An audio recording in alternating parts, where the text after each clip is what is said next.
Dear students, good morning. Today we will teach in spectroscopy chapter basic feature of different spectrometer. विभिन्न spectrometer के आधारभूत लक्षण हम बता चुके कि स्पेक्ट्रोमीटर क्या होता है। स्पेक्ट्रोमीटर जिस उपकरण की सहायता से हम किसी पदार्थ का स्पेक्ट्रम लेते हैं वो स्पेक्ट्रोमीटर, या हम कह सकते हैं स्पेक्ट्रोफोटोमीटर कह सकते हैं।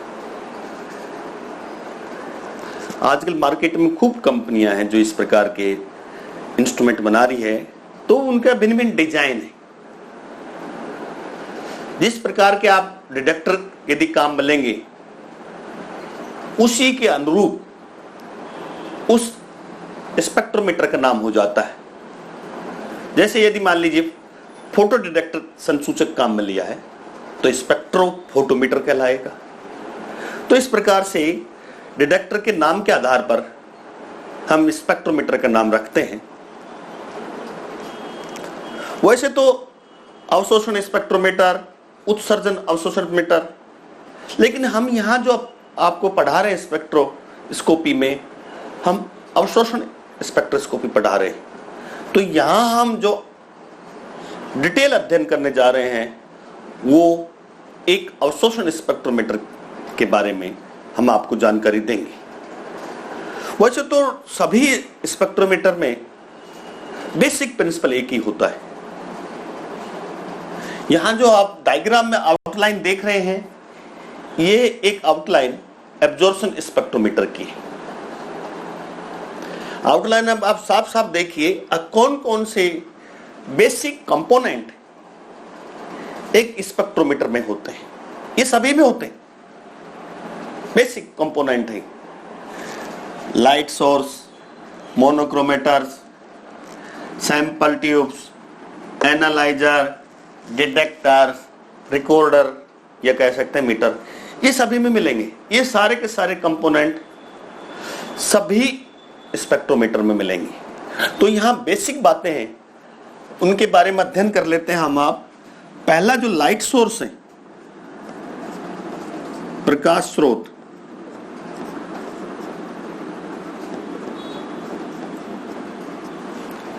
ये लाइट सोर्स जो है सभी स्पेक्ट्रोमीटर में अलग अलग होता है। आप किस प्रकार के स्पेक्ट्रोस्कोपी करना चाहते हैं, आईआर करना चाहते हैं या यूवी करना चाहते हैं, उसी के अनुरूप प्रकाश स्रोत का चुनाव किया जाता है। मान लीजिए आपको विजिबल स्पेक्ट्रोस्कोपी करनी है, दृश्य स्पेक्ट्रोस्कोपी करनी है, तो आप जो कांच में बंद टंगस्टन का फिलामेंट है उसको यहां प्रकाश स्रोत के रूप में काम में लेंगे। विजिबल के लिए जो कांच में जैसे हमारे बल्ब होते हैं, इस बल्ब को हम प्रकाश स्रोत के रूप में काम में लेंगे यदि हमने विजिबल स्पेक्ट्रोस्कोपी किसी पदार्थ की करनी है। कांच में बंद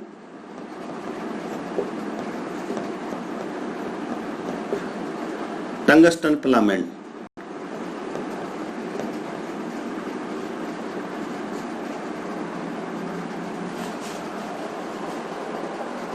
यदि मान लीजिए पदार्थ की हमें यूवी स्पेक्ट्रोस्कोपी करनी है, अल्ट्रावायलेट स्पेक्ट्रोस्कोपी करनी है, तो हम प्रकाश स्रोत यहां के रूप में हम हाइड्रोजन डिस्चार्ज लैंप काम में लेंगे। हाइड्रोजन डिस्चार्ज लैंप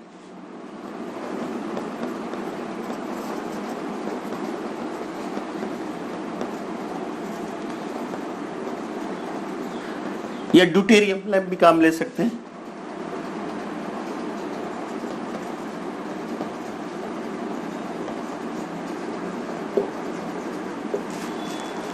यदि हमें यूवी स्पेक्ट्रोस्कोपी करनी है, यदि हमें आईआर स्पेक्ट्रोस्कोपी के इस पदार्थ की करनी है, आईआर के लिए जो लाइट सोर्स प्रकाश स्रोत है वो हम संक्षिप्त में उसको ग्लोअर कहते हैं। ग्लोअर का मतलब यहां है सिलिकॉन कार्बाइड की छड़, सिलिकॉन कार्बाइड की छड़ प्रकाश स्रोत के काम मिलेंगे। और दूसरा भी है, यदि दूसरा आईआर करना है तो उसके लिए हम नस्टेड ग्लोवर भी होता है।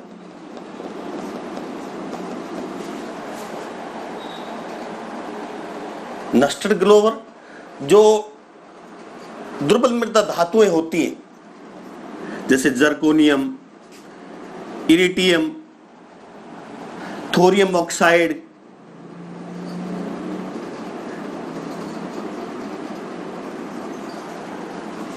थोरियम ऑक्साइड,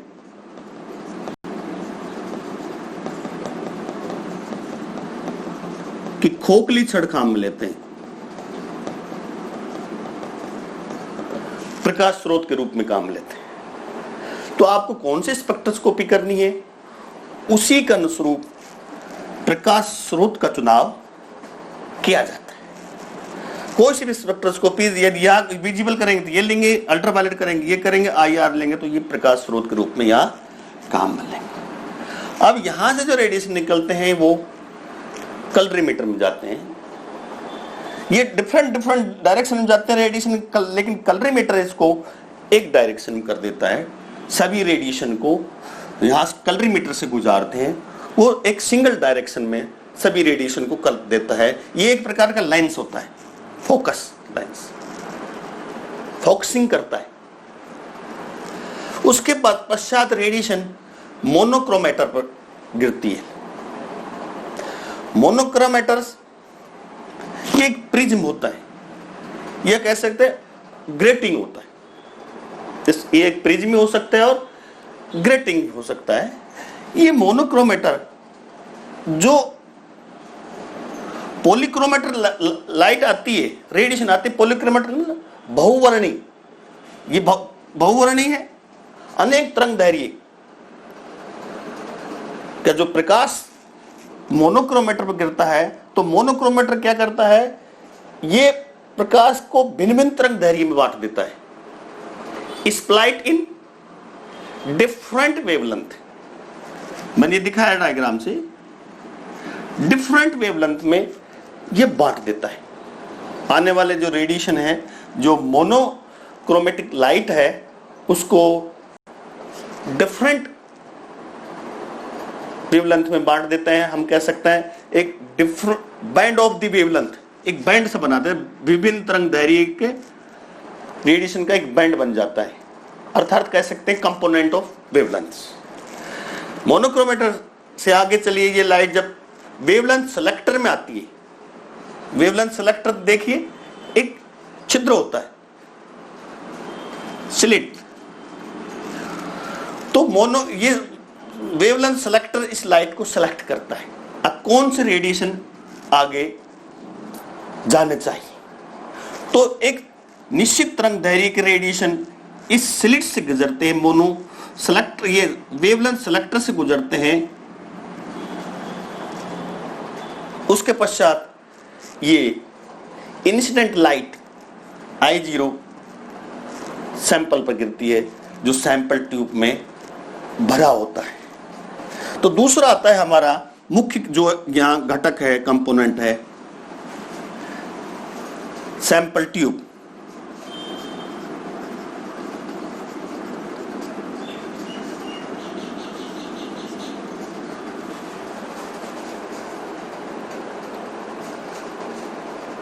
अब सैंपल ट्यूब की भी बात रहती है।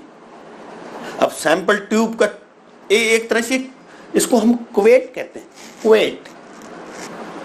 इस सैंपल ट्यूब में जिस पदार्थ का स्पेक्ट्रम लेते हैं उसको भरा जाता है। तो सैंपल ट्यूब भी यहां देखते हैं किस किस पदार्थ की बननी चाहिए। यदि हम सैंपल ट्यूब के लिए हम ये जो कुवेट है, सैंपल ट्यूब ऐसी पदार्थ की होने चाहिए अब वो आपतित रेडिएशन का अवशोषण नहीं करे। ये नहीं जब रेडिएशन आ रहे हैं और रेडिएशन का वो सब अवशोषण कर लें। इस प्रकार के पदार्थ की नहीं बननी चाहिए, ये अनेक पदार्थ की बनी होती है। आप किस प्रकार के रेडिएशन काम में लेते हैं उस प्रकार से के पदार्थ की ये बनी होती है। अब मान लीजिए आप विजिबल रेडिएशन काम में लेते हैं, तो ये सैंपल ट्यूब विजिबल के लिए कांच की बनी होती है, जो कोएट होती है वो कांच की बनी होती है। मान लीजिए आपको आईआर रेडिएशन काम में ले रहे हैं, तो आईआर रेडिएशन के लिए जो सैंपल ट्यूब बनी होती है वो क्षार धातु हैलाइडों की बनी होती है। क्षार धातु हैलाइड जैसे KCl, NaCl, इनकी ये सैंपल ट्यूब्स बनी होती है। मान लीजिए आपको यूवी रेडिएशन काम ले रहे हैं, बच्चों सुनते जाइए, आप कौन से रेडिएशन काम ले रहे हैं उसी पदार्थ की ये सैंपल ट्यूब बननी चाहिए। यूवी रेडिएशन काम ले रहे हैं तो क्वार्ट्ज की बनी होती है।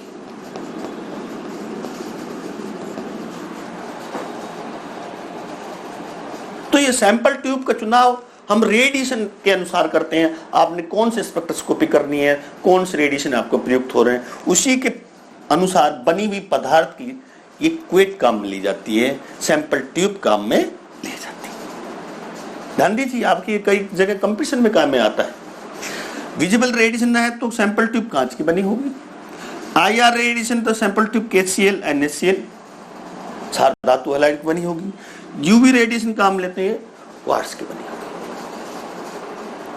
अब इस सैंपल ट्यूब में क्या है, हम पदार्थ को घोलते हैं, किसी विशेष पदार्थ में घोलते हैं, विलायक में घोलते हैं पदार्थ को, जिसका आपको स्पेक्ट्रा लेना है उस पदार्थ को एक उपयुक्त सोलवेंट में डिजोल्व करते हैं और इस सैंपल ट्यूब में भर लेते हैं। यहां एक बात और छोटी सी बतानी मुझे, आईआर रेडिएशन काम में लेते हैं तो जल विलायक के रूप में काम में नहीं लेना चाहिए, जल को सोलवेंट के रूप में काम में यहां आईआर रेडिएशन के लिए काम में नहीं लेना चाहिए, क्योंकि जल आईआर रेडिएशन का अवशोषण कर लेता है।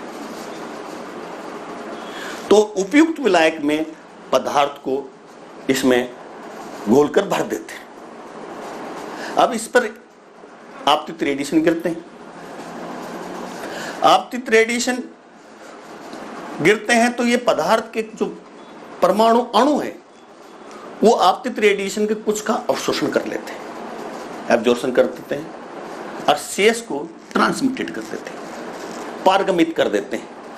ये इस साइड ये पारगमित रेडिएशन एनालाइजर पर गिरते हैं।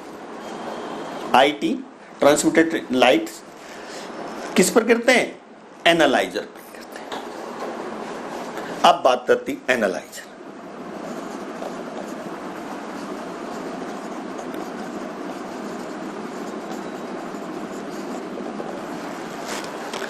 विश्लेषक,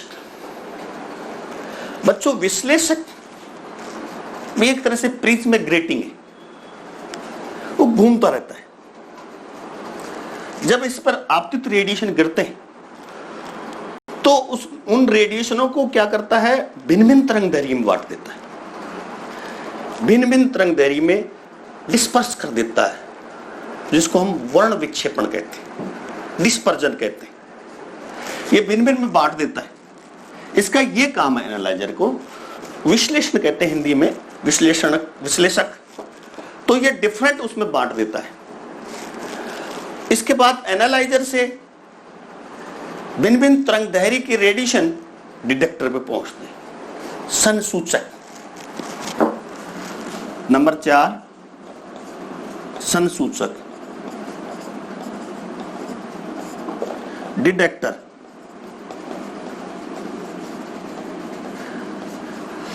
ये डिटेक्टर में जैसे ये एनालाइजर से डिटेक्टर में पहुंचते हैं रेडिएशन भिन्न भिन्न तरंग दैर्घ्य, तो इसको हम स्कैनिंग कहते हैं। क्या कहते हैं, स्कैनिंग कहते हैं। डिटेक्टर क्या काम करता है बच्चों, डिटेक्टर का काम जो रेडिएशन ऊर्जा है विकिरण ऊर्जा है, जो रेडिएशन इस पर आ रहे हैं उसको किस में चेंज कर देता है? ये इलेक्ट्रिक एनर्जी में चेंज कर देता है, विद्युत ऊर्जा में चेंज कर देता है। रेडिएशन ऊर्जा को विद्युत ऊर्जा में ये कन्वर्ट कर देता है। डिटेक्टर का ये काम। डिटेक्टर कई प्रकार के होते हैं, हम शुरू में बता चुके हैं। संसूचक के अनुसार स्पेक्ट्रोमीटर का चुनाव किया जाता है। डिटेक्टर, मान लीजिए आपको आईआर रेडिएशन कर टेक्नोलॉजी काम में लेनी है, आईआर रेडिएशन प्रयुक्त हो रहे हैं, आईआर स्पेक्ट्रोस्कोपी करनी है, तो आप थर्मल डिटेक्टर काम लेंगे। तो आप ये संसूचक काम में लेते हैं। मान लीजिए आपको यूवी स्पेक्ट्रोस्कोपी किसी पदार्थ की करनी है, तो फोटो डिटेक्टर काम में लेते हैं। प्रकाश संवेदक संसूचक काम में लेते हैं। तो ये डिटेक्टर भी कई प्रकार के होते हैं। आप किस स्पेक्ट्रोस्कोप की बातें कर रहे हैं, आप किस स्पेक्ट्रोस्कोपी का उपयोग करने जा रहे हैं, उसी के अनुसार डिटेक्टर का चुनाव करते हैं। और डिटेक्टर हम बता चुके क्या काम करता है, वो रेडिएशन एनर्जी को इलेक्ट्रिक एनर्जी में चेंज करता है। क्लियर? अब बात आती है लास्ट, रिकॉर्डर।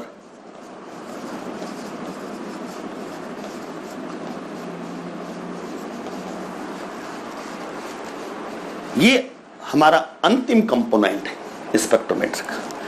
रिकॉर्डर में क्या होता है बच्चों, ये डिजिटल भी हो सकता है, ये एक चार्ट के रूप में भी हो सकता है। जब डिटेक्टर से में क्या होता है, रेडिएशन एनर्जी को इलेक्ट्रिक एनर्जी में चेंज हुआ, ये इलेक्ट्रिक एनर्जी रिकॉर्डर में आती है। इसमें कई ओम बताइए, एक सभी में एम्पलीफायर लगा होता है, तो उस इलेक्ट्रिक एनर्जी को एम्पलीफायर करता है, प्रवर्धक करता है, बढ़ा देता है। जिससे क्या होता है, जैसे रिकॉर्डर में एक पेन लगा रहता है, पेन जैसे वो electric radiation energy electric energy में चेंज होकर रिकॉर्डर में आती है, उस रिकॉर्डर में वो पेन चल जाता है तुरंत उस चार्ट पेपर पर, और हमें स्पेक्ट्रा प्राप्त होता है। इसे ही पदार्थ का स्पेक्ट्रा कहते हैं। कई स्पेक्ट्रोमीटर में ये डिजिटल भी होता है, मतलब डिजिटल डिस्प्ले भी होता है।